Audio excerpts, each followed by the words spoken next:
Hello, everybody, and welcome back to The Better Opinion.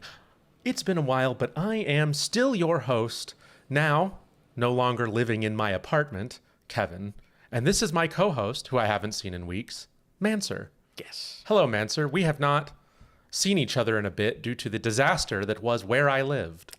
Yeah, I can't believe all those people just pissed in your basement. Directly into my... Yeah, so I mean, for those listening, I'm making a joke about the fact that I live in a basement apartment, and we had like a superstorm not too long ago, just like insane high volume rain, and it overwhelmed the sump pump, and so our apartment flooded. And so I've been living in a guest room with 2 cats and a bunch of reptiles for the past few weeks. And so that mixed with all the work in the basement means we haven't been recording. But today we finally had the time to come back and see my man, the myth, the legend, the Mansoor. Yes, it's me. I'm here and present and visible to Kevin. I can see you with mine eye. I cannot believe mine eyes. It is him. It is him. Give me a quest. The quest today is that we are going to talk about anti-cheat or cheating in video games. Oh, damn, I hate this topic. Why are we talking about it? Well, you see, a lot of people saw this one person, this cat girl Vtuber, who they say is cheating. Okay. They have like a okay, bunch... I know what you're talking about. So I'll just say right now, it's all ringing a bell. Yeah. I've seen posts about this. I've seen jokes about it. I've seen people saying, I'm a cheat developer, and they definitely are. Or I'm a cheat developer, and they're definitely not. And I'm the whole time going, I don't give a shit. My basement is flooded. Yeah, makes sense. I'll be very frank. I looked at the video and immediately thought to myself, this is not cheating. Okay. Like, this is a person who has spent some time like aim training. It's not even that great. Some of the time she even misses. It's all like she's hitting the body. She's not making like anything insane tracking wise. If you've seen any pro play, you'll see things more insane than what you've seen here. Like, there are people who have actually been accused of cheating who are more suspicious than she will ever be. I predict many angry comments insisting that you're stupid and that they drew you as the soy jack and themselves as the Chad. I will tell them a skill issue. You need to learn how to use your fucking hands and eyes. Based, Manser. Yeah, I mean, here's the thing. I didn't really watch the video. Like, it'll autoplay, and then I'm just like, I don't care. Yeah. I have a lot of opinions on cheating in games and the current sort of state of competitive games. But I can tell you right now, I can't think of anything I care about less than whether some streamer is cheating in some game where the stakes are low. Yeah. Now I'm not saying like people should cheat. I'm actually really bothered by cheats. Cheating is kind of what ruined Tarkov. I mean, also Nikita being wrong and bad at everything also ruined Tarkov. But the fact that cheaters are so prevalent in Tarkov made it just unplayable. And I think that's true in a lot of games. I mean, I remember when I used to play League of Legends, I know I kicked that addiction. It's worse than meth. I can't believe you did that ever, Kevin. I think different of you now. Yeah, I just swapped it out for cocaine. It's a healthier addiction. I'm so much happier for you. Thank you. No, my League of Legends and I didn't work out, but my cocaine addiction has never been working better for me. I'm so happy for you. No, but when I played League of Legends, I remember I was playing Shaco, right? And there was a Xerath. I always remember this game because I literally had a staff member just tell me they were hard cheating. And he would like hit me before I exited stealth. And so I actually remember because I reported it, and I actually had a rioter on my friends list, and I said, hey, I know you're not like on that team, but are you able to like tell me? Because it said action was taken. Like, were they actually cheating for real? And he was like, let me look. And then he's like, oh yeah, they were like 100% super scripting. And he's like, it's pretty prevalent. Whenever you see people in League who seem like to have like insane reaction speeds, 90% of the time they're like cheating, especially outside of like really high elo. Like, if you're in silver and these people are having like godlike reaction speeds, they're cheating. It's such a shame too, because I actually like seeing people perform well. Yeah. It's a real joy to see. But then, like, when you always have to think to yourself, is that person act legit? It kind of brings away that joy of like, oh, this guy's like insane. He's like worked very hard on this skill and it looks very cool, to, oh, he's just he's not playing half the game. Yeah, no, it's cheating is like awful, not because I don't even want to talk about it from a morality perspective, because I sort of hate moral discussions. Yeah. They're very boring, and they don't really have anything to do with real critical analysis. Cheating is really bad because it ruins the game. Yeah. Right? Like, it makes the game not good. And I understand why people have such strong reactions to cheating, and I understand why it's really important that something be done about it. But I think we kind of live in a world where competitive games just can't really exist in an environment where cheats aren't constantly happening, which is why competitive games just kind of suck now. It's really easy to make cheats, and it's really hard to stop them. Well, there's one scene, I'm going to bring up the FGC again, where it is not as much of a problem. Okay. Because if you cheat online in a fighting game, generally you can blacklist someone, and you will never see them again. Right. And another thing is, most of the major events happen in person. Right. And in most communities, wherever you live, there's going to be like a local group of people who just go and play tournaments. And usually you're not really fighting as much for ranked points as you are to fight to like be better at your local scene. Like, there's a couple local scenes here in Virginia that I go to. And that's why I play ranked in Street Fighter. I don't care about beating Jim Bob in like his Akuma or whatever online. I want to beat Jaeger because he's beat me 2-0 like 50 times. I want to get him this time. Right. Yeah. No, that makes a lot of sense. I don't know. I don't play much competitive anymore. I used to when I was younger. You know, I've talked about it. I used to play Halo tournaments when I was in like my late teens, early 20s. Yeah.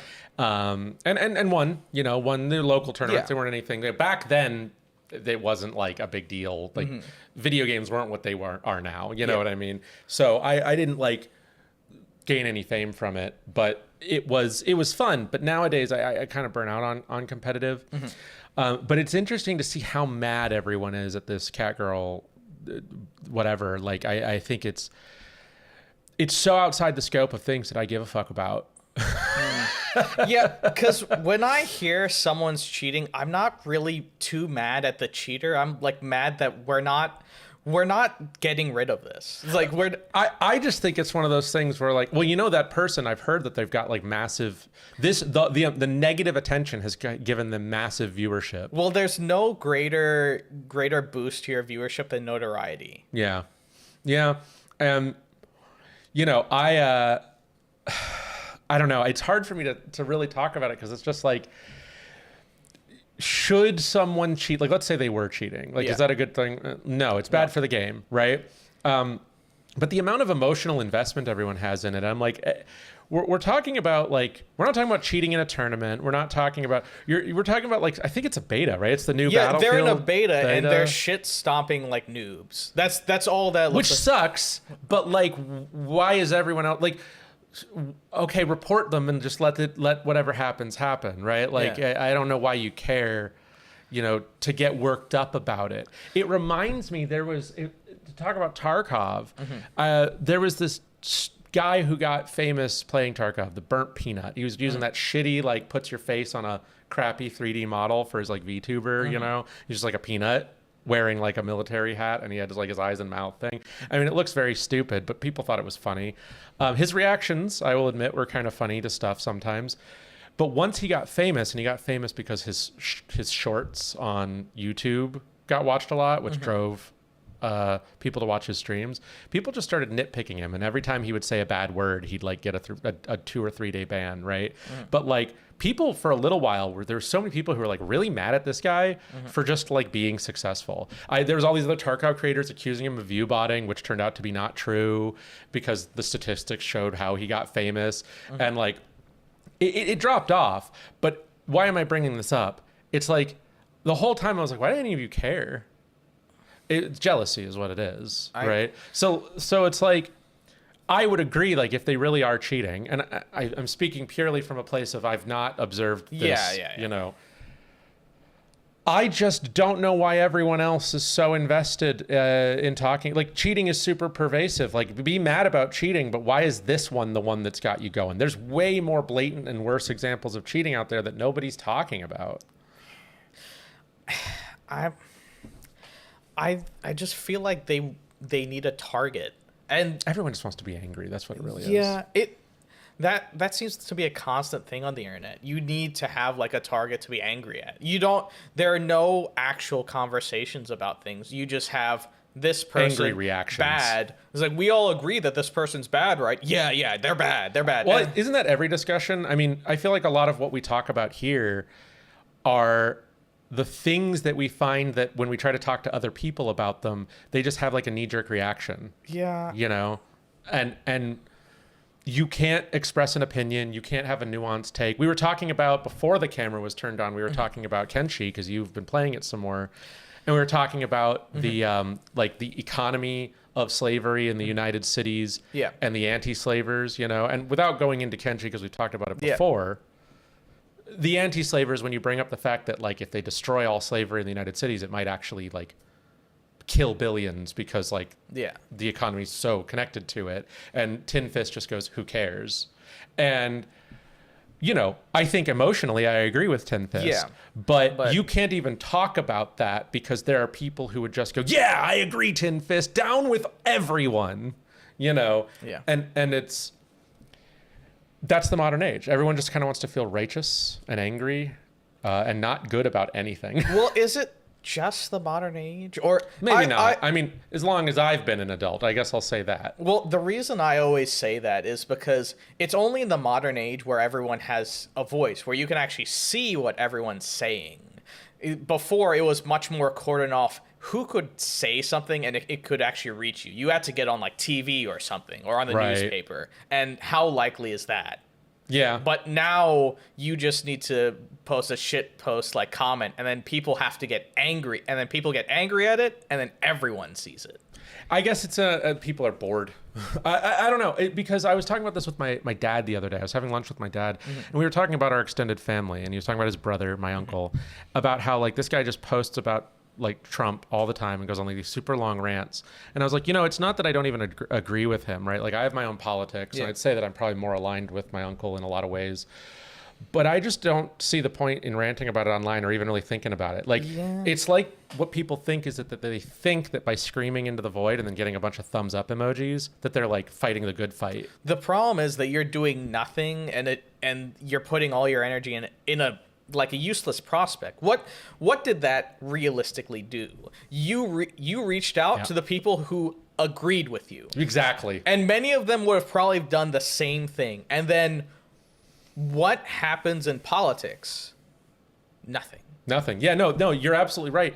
The vast majority of the time when you scream into the void, and I say vast majority, 99.9%, I would say, like, it's really, like, very little is ever going to have anyone else see it and agree with you who originally didn't. You're screaming into the void, and the only people who see it and react to it are already on the same page as you, because thanks to a mixture of algorithms and just the way people's opinions are formed, anyone who disagrees with you will not be swayed by your argument. They're going to only see opinions that align with theirs, and they're going to thumbs up that one, and they're all going to think they're fighting the good fight, and everyone thinks they're winning, but their opponents don't know they exist. You know, it reminds me of that joke from that movie. I forgot what it was. I forgot the movie. It's like two spies, but one guy's like, I don't like you, and the other guy's like, I've never thought about you at all. I feel like I've heard that line. Yeah, people use the meme a lot. Yeah. I forgot what the name of the movie. I actually saw the movie, but it's funny to me because I feel like that's so true. Yeah, because you're just preaching to the... we're kind of looping this conversation. Yeah. But it is a useless prospect, social media, really. Well, yeah, it is. It's because the way... It's a waste of your time. Because... And I don't think it's social media's fault, because the way that we ingest information is we may not even, like, consider the value of what we're reading. We just see like the title, maybe like the beginning, and then we think we've come up with our opinion immediately. Yeah. We may skim through the rest, but are we really reading it to understand their points, or are we reading it to find our counterpoints to be correct? Right.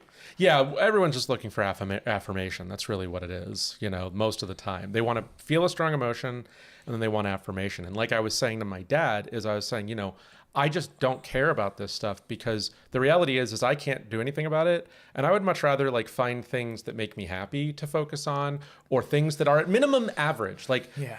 I'm cool to just sit at like a 5 or a 6 all the time. I don't really need things to be great. I just like them to be not bad. And everyone else, it almost seems like they drive themselves down into the bad because that makes them feel righteous, but then makes them feel good in a weird, perverse way. You're on your own personal crusade, and you're fighting the enemy, and the enemy is the shadow behind you, and then every time you turn around, and I remember there was a video about Tarkov. This guy said the wiggle that destroyed Tarkov. That's what the video was called, and it was a guy, he made an account, he cheated on it specifically to see how pervasive cheating was, and it turned out that there was an entire culture of cheating in Tarkov, where two people could see each other through a wall, and so they'd do this wiggle like this. So one would wiggle and the other one would wiggle back, then they'd wiggle back again, and then that would confirm for both that they knew each other, and that they both knew each other was cheating, and then they were gonna like ignore each other, right? And it's like, turned out it was super duper duper pervasive. And while most people agreed that that was good that he did that, there was a level of people almost needed to pay lip service to saying that cheating is still bad, he shouldn't cheat, even though he only cheated as part of like investigative journalism. I don't know, go ahead, say what you're gonna say. It's this weird thing when people have to confirm, yeah, we know bad thing is bad. Why are you saying it? Yeah, like I don't need to hear that you're on the right side of morality. Like we know cheating's bad, thanks. Yeah, and it was just interesting because the whole point, and I remember too, is that the developers didn't ban all his accounts, but they banned that account that he cheated on. And they're like, well, technically still cheating happened, so we had to ban it. Yeah. And it's like, okay, sure, but doesn't that feel performative? I don't even really care. Like, yeah, sure, ban the account. Yeah. But it's like, it's like, why are we focused on all these details that aren't the fact that your game is filled to the brim with actual cheaters, and he revealed that, you know? Yeah. And he had to do all these steps to make sure everyone felt that he was morally in the right. I never killed anyone. I never shot anyone. I made sure never to do any of these things. And I think to myself, well, you say that, but I'm wondering why. Because, like, it doesn't stop the fact that someone else is going to cheat, and it's probably not going to get banned. Well, it's all just to make sure people are listening, because if he had done any of the bad things, even if it was during investigative journalism, then instantly his correct opinion, his facts, not even opinions, his facts become not worth listening to because he was a bad guy. You know, it's like if you go undercover and join a gang and beat up a bunch of people who don't deserve it, but really what you're doing is you're undercover to learn some information to take down the whole gang. Yeah, but you still beat up grandpa, so fuck you. And it's like, well, you know, like, what was he supposed to do? Not do it and get kicked out of the gang if the goal was to take down the gang? Well, they would have probably killed him. Right. You know, it's a strange reaction, but that goes back to this idea of morality and righteousness. And it sounds very stupid to me, because I've looked into, I've brought you to like meetings of cybersecurity meetings where people red team, and the idea is that why would you hold back? The whole idea, you're given like a set of stuff to do, and like, don't destroy things. It's fine to do it within this time frame, but you are supposed to go in and fuck things up and tell people how you fuck things up. Because if you don't do that, what are you testing? You have to show them, hey, I was able to enter your system from this point of view and screw everything up. There is a guy who they asked, like, hey, I was able to like infiltrate one of your places, and they asked him, hey, if you can you take one of our trucks and drive it across the street So he drove all of their trucks across the street, and, like, put the key in. It's like, said, hey, I did it. And they were surprised that he managed to do it. There was another story of, like, this lady who just managed to get into, like, their wall of fame because she said she was, like, a major investor. But she was infiltrating the place. Right, so, it was like, all fake. it's like, Yeah. and it shows how insecure your place is, and it tells you what you need to do. And like the head CISOs, security officers, love this because they can tell, like, their CEOs, see, there's a problem. It's real. The problem is real, and you just don't get that because you're not educated on the subject matter. Yeah. Yeah. I mean, and again, I mean, I think this is all sort of branching off from the original thing you brought up, which is this person cheating in a Battlefield beta, supposedly. But for me, it was seeing it was, I have to admit, I'm somewhat biased because, again, I don't care about this. Yeah. My basement's flooded, but I think that it's a strange thing to still be talking about. I'm surprised it lasted after the first day. I thought, okay, I saw it. My opinion is done. I'm not going to interact with this ever again. Well, everyone's got to have their take. Every content creator who has the personality of a puddle, it's about how deep their mind goes, has to have their take on how good or bad it is. It's one of the worst parts about streaming is every single person who's a streamer wants to have their take and hope that everyone claps and wants to like them for it, But we've seen time and time again that success is not driven by having the right takes, being the right person. It's all about right place, right time to get a lot of eyes to see you. And then you just have to have a personality. Because I've talked about this before, I'm no super famous person, but whenever anyone says, well, how did you get off the ground? As I said, well, everybody has an audience. Right? You can see that because you go look at YouTubers and you see ones where you're like, this shit is stupid. And they're getting millions of views. This shit's really smart. It gets millions of views. This shit's really clever, really funny, whatever. You look at it, you have your opinion of it, and it's really successful. And even if you like it or dislike it, it's still successful. Yeah. That's because whatever it is that you bring to the table, there's someone out there who likes what you bring to the table. It may not be a huge number. You may be, I think one of my favorite RimWorld streamers doesn't even stream to that huge of an audience, and he has less than 100,000 views, but he still gets a lot of views. It's Adam versus Everything. I like him a lot. And he, RimWorld isn't a massive category, and the way he plays is cool, but there's going to be a limit. It's not a niche game, but I think it's niche compared to a lot of things, RimWorld is. And he is going to have a more limited audience because what he's bringing to the table is a niche for a certain kind of person.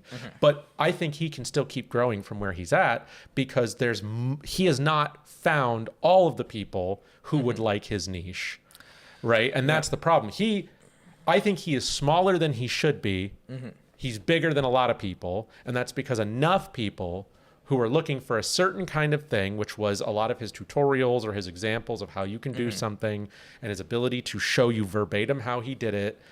There's a niche for that. People search that. There's not many other people who do that. And so you found the audience that's looking for what he creates with his personality in his style. You have that. Michael has that. There's someone out there. I don't know who they are. I haven't found them yet. They're not me, but someone likes me. And but where are they? Where are you? But they're going to, every single person has someone who likes what they bring to the table. But the problem is finding them.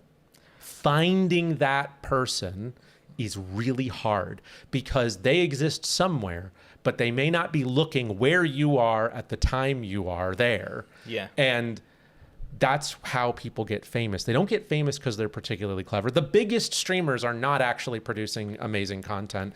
Anyone who tells you otherwise, don't listen to Devin Nash. I think Devin is a very smart guy who is way too far up his own asshole, and he's wrong. These people are not making amazing content. They're making a kind of content that works for the audience they did find. Good is not the same thing as successful. Someone might be like, oh, Devin's right though. They're very successful. Yes, good is not the same thing as successful. There are people who want to eat 7-Eleven pizza every day instead of eating are like really well-made pizza at a really nice Italian restaurant. You know, that's what they want. It's not good pizza. Yeah. But there's an audience for 7-Eleven pizza. You know, for whether it's the price or availability or whatever, there's an audience for that. Fast food exists. Yes. And the ones who are most famous are super often creating they had a means by which to get in front of their audience and then grew from there, and that helped them get in front. So bringing it back, you know, everyone's always out here trying to get noticed, but I always say to them, well, what are you doing to find your audience? What is your audience? What's your personality? What are the things that you do to find the people who like what you're bringing to the table? Yeah, that's very interesting. I need to figure that shit out. It's hard. It is hard. I found that during COVID, but lost it because a lot of those people went back to work, right? Because a lot of them were European, and I never really found new ones. Some, you know, but I mean, there was a time when I was like a 60 viewer Andy, right? And then those, like half my audience all went back to work, and now they're asleep when I'm live. Those darn Europeans and their different time zone. I know, terrible. And some of them sometimes still pop in, but that's like on a rare occasion when they're up till 3 a.m, right? and so figuring out what it is that people like about what you're doing, and it may not even be about you. You may need to do something different, but then keep in mind you're always going to be doing that, right? Mm-hmm.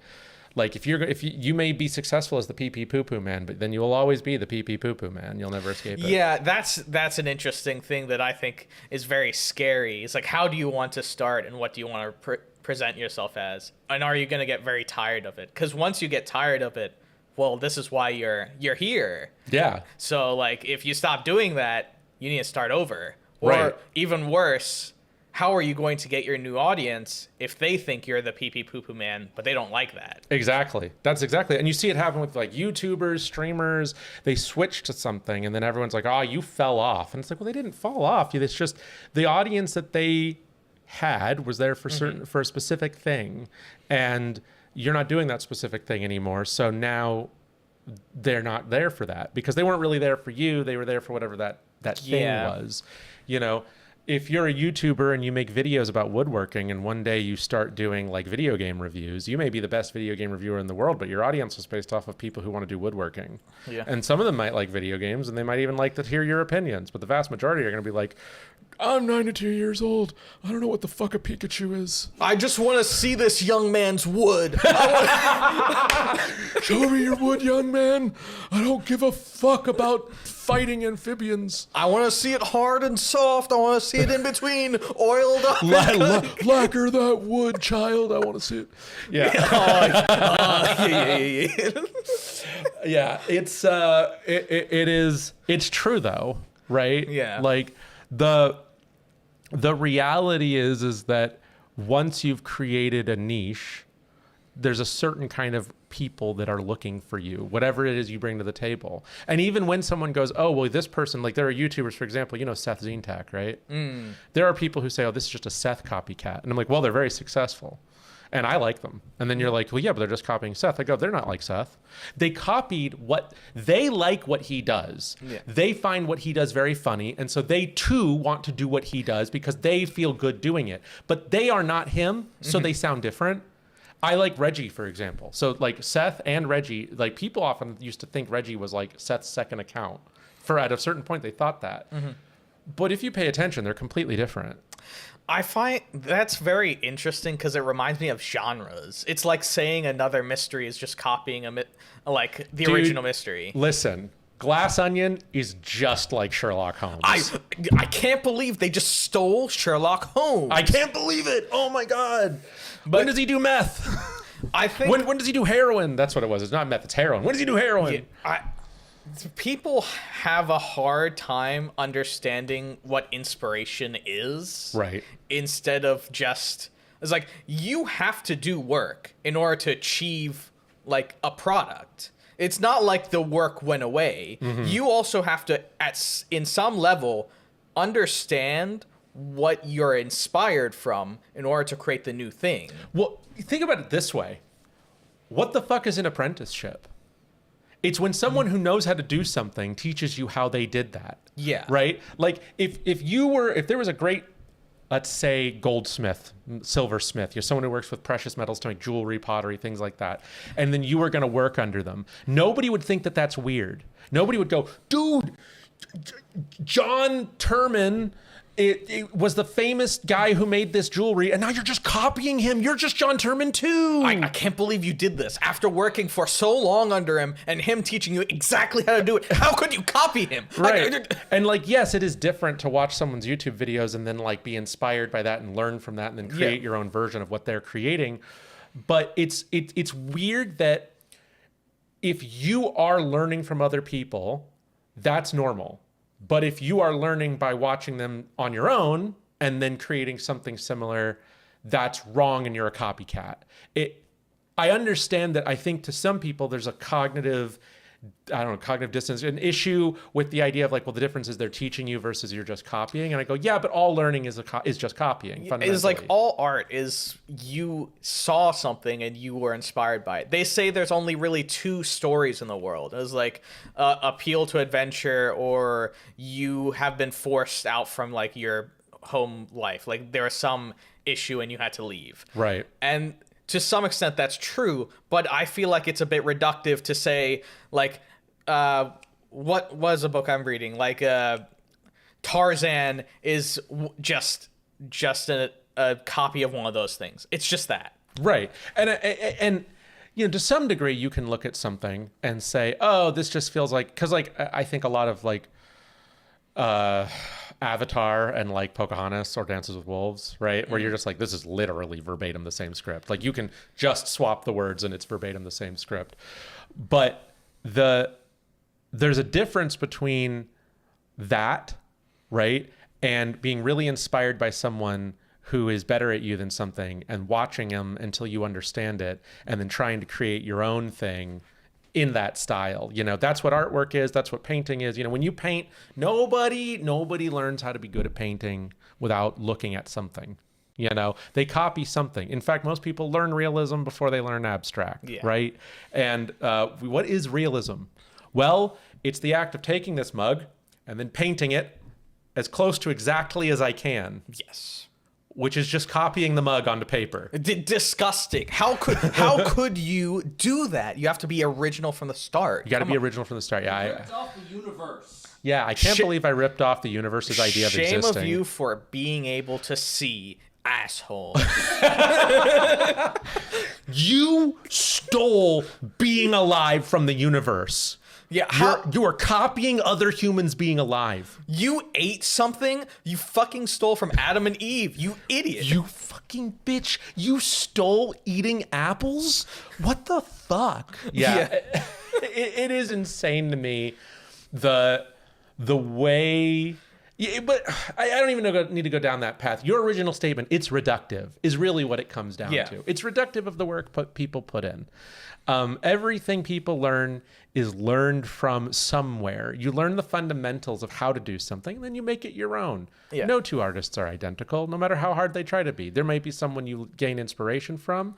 You might start learning how to draw by tracing some of their artwork, you know, and people go like, oh, tracing's bad. I go, tracing's bad if you sell it. Tracing is how you start the process of learning how to do it. That's how you understand what the line looks like and how to make it look correct. Yeah, no, it's absolutely, that's one of the tools that they use at art class is they'll put an image into a thing that projects it onto the paper, and then you trace that projected image. Yeah. And that's just for practicing, right? Yeah. But eventually you'll have that down, and now you do it without that. Now just mind to paper. Yeah. You know, and that goes for YouTube videos, that goes for streaming, that goes for acting, that goes for anything. Is first you learn what someone else already knows, and then you make it your own. My base concern is like, why do you care? Why do you... It's like, because the reason why I hate AI, why I hate AI generated stuff, is because it sucks ass. It sucks shit. Yeah, it's not good. I don't want it to become if it was good, if it looked like good media, I actually wouldn't be too mad. But it's ass, and I can't see how ever be not asked. Right. Seeing people just copy stuff, I don't like it, because now I'm forced to see all of this trash before I can see something I really like. Yeah. I want to see more of what I really like. That's why I'm angry. I don't care about like the morals of how you achieve this thing. I was running D&D the other night, and I needed a token for like a Dark Knight, like literally a skeleton in black armor, and everything was just AI generated slop. It was really hard to find. And all of it was like a weird file type that they're like, sign in to download and stuff. And I'm like, bro, I just need I'm just making a token for tabletop sim. Like, I'm not, but everything is AI slop now. And it all looks the same. It's all like over designed garbage because it's AI. Because AI is just like throwing in a bunch of ideas as fast as it can. And that's why I kind of hate people's argument about AI, because I feel like they're angry about the wrong thing. They're angry about the morals of it. You should be angry about the mechanical response of it. It's more trash, because that's the part that actually affects people, and that's the thing that will actually, if you argue from a sake of this is a bad product, you are just making more bad products. And now if you are a company that invests in a good product, you will have a harder time reaching your audience. I feel like that's an argument that will actually reach people, rather than I just hate AI. It's not good for the artist. And it's not good for the artist. Right. That was my thing, is like, I think that I understand the argument that you're making, and I agree with it, but I also think that I know where a lot of people's anger comes from, is because a lot of people make art, right? And it's a lot of work. And they find a style that's theirs, and they put a lot of work into it, and they even make money off of it. And then people now are just like shitting out, rip-offs, and maybe they're shitty, but a lot of consumers consume shit. They're not interested in the best. They're interested in just good enough. And so AI copies, here's Jim, and Jim creates good art. He's really good at it, and he makes good money off of it. Now, this AI model called Jim AI is just copying his style. It's bad, but it's like pumping it out. There's a million shirts on Redbubble, and other people are making money off of his unique style that he kind of like got famous for. And he's not making money because even though they could go to him and buy a shirt, nobody wants to commission him for $300, and nobody wants to buy his shirt. And now we can say, okay, Jim needs to figure out how to work around this. That's a practical, pragmatic answer. Yeah. But morally, this probably is actually a crime, and no one's doing anything about it. I can agree that morally it's a crime, but morals, as we can see today... Yeah, morality is basically fake. It's useless. Nobody gives a shit about morals anymore. Because the problem with arguing morality is like, yeah, I know generative AI sucks. Yeah. I think, yeah, you worked very hard on it. You are not getting what you deserve. I agree. That's a horrible thing, and that sucks. Because, I'm going into art. I am also going to... I don't think I'm going to go the same route as these people, but it would suck if people did the same thing to me. Right. I'm not looking forward to that. I don't think I'm going to make that great of an art, but we'll see. But it's not effective. The problem is you can parrot it a million times. I already know the argument. I already agree with the people who don't care, and they're never gonna care. And the people who do care are already on your side. It's like the earlier conversation. You're preaching to the choir. You need to now find an argument that actually creates a solution for you. Is my always issue. I had the same problem with politics or anything, because my biggest gripe with social media is people make useless arguments that lead to nowhere and achieve nothing. They just waste time when we could actually come up with solutions. This is something, actually, before we were on our way over here, this is something Michael and I were talking about in the car, is I was saying how one of the things I get frustrated by is I understand that people can be in a bad mood. I can understand something bad has happened today. I can understand that you're in a bad mood, but you have two choices. Just have the rest of your day ruined. Let's say you had a really rough day at work, and so you come home and you're angry. And so you could play video games with your friends, hang out, relax, and then go to bed.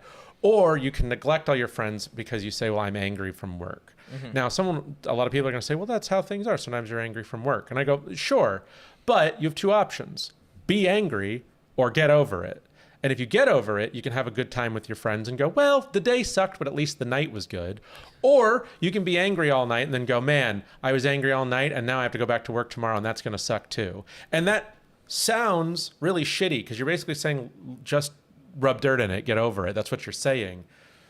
But in life, that's your option. Your option is to get with the program and find an immediate solution that makes your life better, and then also a long-term solution that makes your life better, or just be miserable. You know, there is a Greek philosopher, I think he was called Herodotus, and his whole thing is that he tries to live by having the least amount. He wants to live in life, enjoying it with just the least. Like, he will eat gruel, he'll like sleep on a bench and all of that. And what happened once is Alexander the Great came by and he offered him something. And Herodotus was confused. He's like, I don't want your thing. He's like, why would I want it? Because he was just lazing around. He was enjoying his life. It was like not in the greatest circumstances, but because he was so used to enjoying the least, he was able to just enjoy life as it was. And everyone around Alexander the Great was like, they were chiding him. They're like, oh, what? He's so stupid for not enjoying things. But Alexander the Great said, if I was not Alexander, I would like to be Herodotus. And I thought that was an interesting idea because I think it's a great skill to, in whatever environment you are in, to be able to try to be able to enjoy yourself. Yeah, no, I actually agree. Actually, this whole situation with our, home being flooded is a good example. People will ask me, how are things? And I say, I live in a room with 2 cats and my spouse that is too small, and I don't even have my usual computer set up, and it's taking a long time to get fixed. But I'm okay.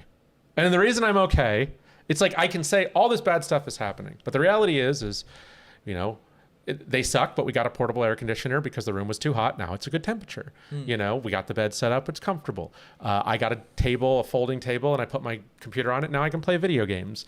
And all things considered, when I leave here and go home, I will be able to sit down and play video games and then go to bed and sleep and have a good sleep.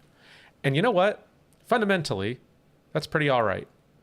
And I could have chosen to just be miserable, or I could have chosen to figure out how to make the situation work. People can say, oh, portable air conditioners suck. And yeah, but no air conditioner is worse. So we get what we can to be comfortable and survive until things are better. You can just be unhappy, or you can be happy with what is. Thank God for air conditioners, by the way. Oh, God, I know. I remember my first job. I was working outside. It was like my superior was like, we celebrate this day, because it's the day that the person who invented air conditioners was born. That should be a national holiday. I think air conditioners have actually saved more lives than people give credit to. Oh, probably. Yeah. But, you get my point. Yeah. Is that when whatever situation you are in, you can try, and everybody knows this, it's make the best of it. You can try to make it enough to be okay, or just stay not okay. And you don't have any other options because you have no other control. You can't, your house burned down, it won't unburn down. Yeah. You can't go in reverse. Because all you can do is within your means. All you have is within your means, and you have to work within that. Yeah. And you have to choose what becomes of it. Exactly. You have to figure out how to make it work. And I think a lot of people have forgotten that. Who knows if anyone ever really knew it, but I think we've stopped teaching people that as much. I feel like we live in such an age of plenty where even the poorest people can have entertainment on demand on their cell phone. Everybody has a cell phone because you can't really live without it in the modern era. And there are someone who says they could, but like realistically, not having access to a consistent phone is a barrier to like almost everything. Yeah, a lot of things are much better on your phone, like banking and like just everything. Yeah. If you don't have a cell phone, if you don't have a cell phone, a laptop, or something, you don't have access to email, you don't have access to job applications, you don't have access to people reaching you. Not having one is a problem. But we also live in an age where everyone has one. Even the poorest people have one, right? And so, people don't know what it's like really to not always have a desire for, and a way to get more. So the idea of just going, well, what can you do to just be happy with the now is something a lot of people don't even get taught. You know, a lot of people grew up in middle-class boomer households, and now we live in a bad economic era that's getting worse because the worse of two options won and is making everything worse. And people are more and more going, oh man, I can't afford things as much because everything's more expensive. And it's like, yeah, you grew up in a household where everybody always had more, get more furniture, more TVs, more video games, more computers, more kitchen appliances. We've got a kitchen appliance for every activity. Do you want to cut an onion? We've got a kitchen appliance that's only for cutting onions. The fast chop. It chops so fast. Slap chop. Yo, just slapping these nuts. I'm going to slap these nuts. Watch this. But you know, you get what I'm saying is people grow up in a more environment. They don't really understand that's like, well, you have everything you need to at least be okay. I'm not saying that you shouldn't inspire for more or aspire to be elated, but elation doesn't exist all the time. Yeah, but suffering doesn't have to exist all the time either. I'm finding myself, I'm trying to go less outside, like eat out less and stuff like that. I'm trying to kind of lower down how much I'm spending. I have a lot of shit in here. I'll be honest, if things go worse, I might think about looking to sell these things if it comes down to it. Yeah, I know how that is. But I'm trying to find the skill. I'm trying to find the skill to like enjoy things just as they are, because getting more stuff is not going to make me happy. No. Well, I think about all the stuff I own that I've never touched in years, and then you go like, why did I ever buy this? Yeah. You know, so then I think in the Discord the other day, there was that question, it was like the 3 things you value most. And I named my car, my phone, and my computer. And I'm like, well, because I use those every day. Yeah. Right. But like, what else? I mean, I guess I could say also the air conditioner, my bed, my pets. You know, I should have put air conditioner for that. Yeah. I should have. That should have been number 1 on me too. Yeah, probably. I'd give up my car for an air conditioner if I had to. Air conditioner and some insulation to make sure it works. And then the other thing is just something to be able to bounce back if anything goes wrong. Right. Some like sort of insurance. Buy gold. I'm serious. I bought like $3,000 worth of gold and it's worth like $7,000 now. And I didn't do that as an investment. I just did it because I had a lot of excess money. And I was like, well, gold is a stable thing. You know, a lot of the like prepper people are like, you should buy gold, invest in gold. And it's like some guy with his beard down to his asshole. And he's like, you know, like he's like, the government, you know, buy bullets and gold, buy Black Rifle coffee. I put an enema of Black Rifle coffee in every day. You know, so you think to ignore those people, but gold is a very stable thing. And so it's a good place to put money as like in an emergency. If the banks went under, if you went under, your gold coins will just be more valuable than you started out with. You know, just saying. It's true. Yeah. Gold has been, I feel like, the most stable thing. I remember a senior at my work was saying that the dollar has kind of suffered ever since we kind of separated it from the value of gold. Oh, yeah. Getting out of the gold standard has just slowly killed the dollar ever since. There are people who will try to argue that it was impossible to stay on the gold standard. And, you know, maybe it was, but this wasn't the better alternative. Sometimes just because something is not good does not mean that what you've decided to do is better.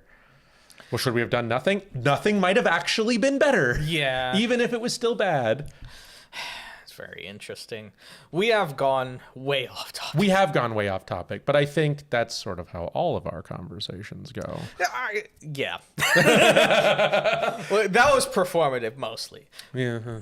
Well, either way, I mean, I have nothing more to say about the original topic, and I feel like I've covered these topics. Do you have anything that you still want to discuss? I do have one more thing to discuss. I think in the term of anti-cheat, why it's so distressing is that you put your own devices at so much risk to achieve very little, because you are putting kernel-level anti-cheat on your computer, and that is an issue. Whether or not you think it's an issue, it is an issue. It is an issue for you and anyone else on your network. Yeah, I really just don't want to give Riot access to all of my pictures of my own testicles. Yeah. You know, they're aesthetic, very tasteful ball shots, but I don't really want them to see it. The problem is it's not even just Riot, because Now that Riot is in your kernel, they have to be as secure as Microsoft. Because if they fuck up, now any computer that has Vanguard anti-cheat, you can exploit Riot's anti-cheat to get into the kernel. This happened with Genshin Impact's anti-cheat. They managed to put ransomware on computers because Genshin's anti-cheat was in there, and they got kernel level access through that. It's another door. Yeah, exactly. Another door into everyone's testicle pictures. It's so much of a door that Microsoft might actually get off their ass about it. They're like creating an API. Like, you can't just get direct kernel access. Because at the end of the day, when you get kernel access, you are acting as a virus. Like, antiviruses act as viruses. If you've ever done like investigations into your computer's logs, I have. It's like Norton antivirus looks like it is extracting information and exfiltrating it. Kaspersky actually did it. They keylogged people. So it's like, great. So like in some cases, it is an antivirus. It is a virus. An actual virus. Yeah. Well, I mean, I agree. I don't really have anything to say. I don't allow games that do kernel level anti-cheat onto my computer. So yeah, you know, I'm just fundamentally against it. I hope one thing that comes from AI is better anti-cheat that is not kernel level anti-cheat. I hope that that's something that comes up. Otherwise, it's like there are going to be cheaters, and people are going to suffer because they have viruses on their computers that they willingly install. Yeah. Well, and I mean, the problem with kernel level anti-cheat is like even everything you said, it's also just, do I trust whoever created it? Yeah. You have to put a lot of trust because that was what my joke is about, because I don't really trust Riot, right? Yeah. I don't really trust Riot Games to not like go through my computer and download my email, look at my social security number, look at my banking account, right? Like, I don't trust them. Yeah. Oh, well, why don't you trust them? I don't know, man. These are strangers. Yeah. Right? And it doesn't have to be the entire company. One bad actor. One person has to get into Riot, or one person has to act like a Riot employee, not even like get into Riot themselves.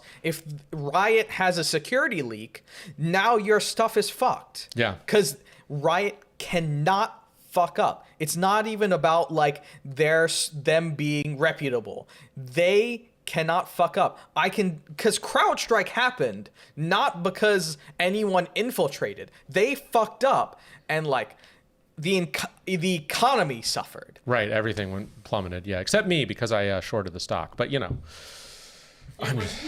it was me all along, Barry. I jerked you off at super speed, so it seemed like you nutted at just a woman's touch. It's like, you didn't need to do that. I already got the woman's touch. You've done nothing. It's performative. I now have a new kink. Fuck you. Anyway. All right. Well, I have nothing else to talk about. I have nothing else to talk about. Thank you so much for watching. If you made it to the end, congratulations. You're one of the real ones. We will attempt to continue to get back on schedule, though I believe next weekend you are traveling. The 28th. Okay. I don't know what week we're in or what year. I actually don't know where I am. It's like, yeah. They won't know either, so it's fine, because this will come out later. This will come later. Yeah. I'm coming. I'm coming right now. All right. Well, thank you so much for watching. We'll see you next time. Have a nice day. Or not. Fuck you.